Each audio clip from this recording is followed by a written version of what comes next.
Alrighty, we're speaking with Glenn Hughes today. Glenn, thank you so much for You're spending some welcome, time my with us. friend. Yeah, so how are you doing today? What part of the country are you calling from? I live in Los Angeles. Here I am at home. It's a lovely day here. So yeah, it looks like you got some beautiful weather here. We're expecting about 100 something here in Yeah. Tucson in the desert, but Wow, that's hot. yeah, we get used to it. So you got a new album. It's going to be out September 5th. We played the Hmm. title track. We've also played Voices in My Head, and you just released another one called Into the Thank you. Fade. Thank you. It's been a while since you've Mm, actually had a solo record out, even though you've been busy, I have. why so long between solo records?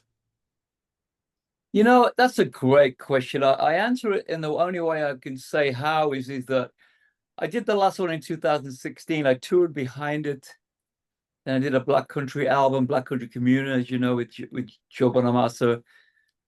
And then the COVID came, and then I joined a band called Dead Daisies. Did a couple of albums with those guys. Then I did another album with Black Country Communion last year. And then I had the time to make a solo album.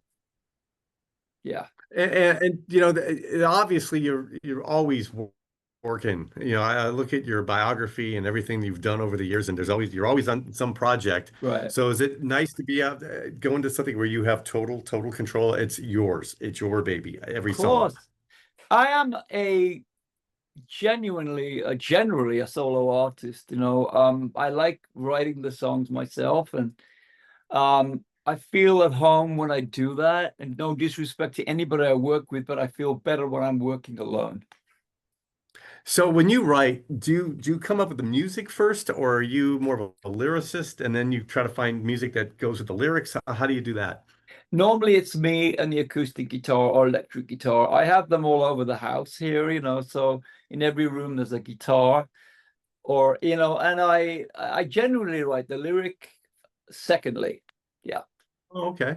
Is it like, maybe you're walking down the street in LA or something and suddenly a riff comes to you or a melody comes to you and then do you have your phone with you and you just kind of hum it and how do you do that process to save it then? I get a visual on this.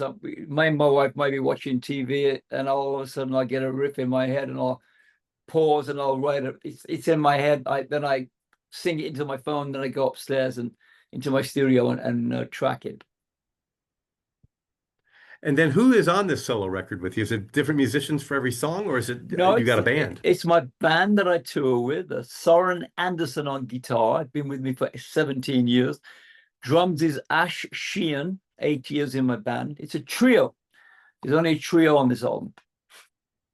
So I know you're doing a tour this year, but I know that it's mainly in South America and in Europe. Any plans for a US tour? Yeah, I'm planning on doing one next April, and we'll let you know the dates when they're confirmed. But it's looking like next late March through early May. So are you excited about the album coming out on September 5th? I mean, Very, it seems very like has excited. it been a long Very, process? very excited. I think it's a great album. It's very dramatic. It's difficult to put a genre on me. We all know it's rock, but it's a soulful. I'm a soulful rock and roll artist. So what's the story behind the new one? We just got it the other day, Into the Fade. Is there a story behind the process on that song or what it's about? Yeah, that song for me is I'm saying thank you at the end. I'm speaking at the end. I really am saying, hope we can. I hope I can see you again. Let's go back to the start. For me, it's kind of a goodbye, but it's never goodbye for me. But because I always come back. But that sounds very emotional for me because I knew it was going to be the last song. And lyrically, it's like, Into the Fade could mean many things, really. Hmm. And then, when you bring the music, I mean, you come up with everything on a solo album. What input does your guitar player and the other member have? Well, I do write their parts too. So I'm very grateful that they understand that. So when I'm doing a solo album, it's primarily all Glenn. So, but they're very, very, very great musicians I hire. The And family. then So you've been with the one guy 17 years, obviously, and so they must be used to the process and that. Yeah. What happens when this solo tour is over? Are you going back with Dead Daisies, Black Communion, or just is this? No, Dead Daisies is over for me. They're great friends of mine, but now I'm still working with Black Country Communion. We recorded a live album in Europe in June. It'll be coming early next year, and 2026 will be festival season for Black Country Communion in Europe and hopefully America also. Is I guess they're like different children for you, I would think. I mean, is there one thing you prefer more? Do you prefer going out with a solo band or prefer going out with black, or is it just like you got to be in a different mode for No, each project? I think Black Country Communion and my solo band ticks all the boxes for me. I get everything I need from that band and that solo effort. It's everything I need. You know, you've been doing this a long time. You've been with a lot of great musicians. Is there any Mhm. musicians out there that you've always wanted to play with, but you've never had the opportunity or just you've never been able to get the time together to do it, even though you may have talked about it? I get asked that question a lot. I think I've played with everybody you can imagine. Unfortunately, I was going to work with Jeff Beck and he passed away, so that was uh, terrible for all of us. But Yes. I would have loved to have. He wanted me to sing on an album of his, so and I never got a chance to do that. So that was the big sad thing for me. Bless him. Jeff was the greatest guitar player. Yeah, I saw that last tour with him, and just a couple weeks later, it felt like he was I gone. know. I Like know. shocking how quickly that happened. Uh, Exactly. so, Glenn, if people want to stay in touch with you on social media or website, where do they go? Glenn Hughes online on Instagram, Glenn_Hughes on Twitter, and GlennHughes.com on the website.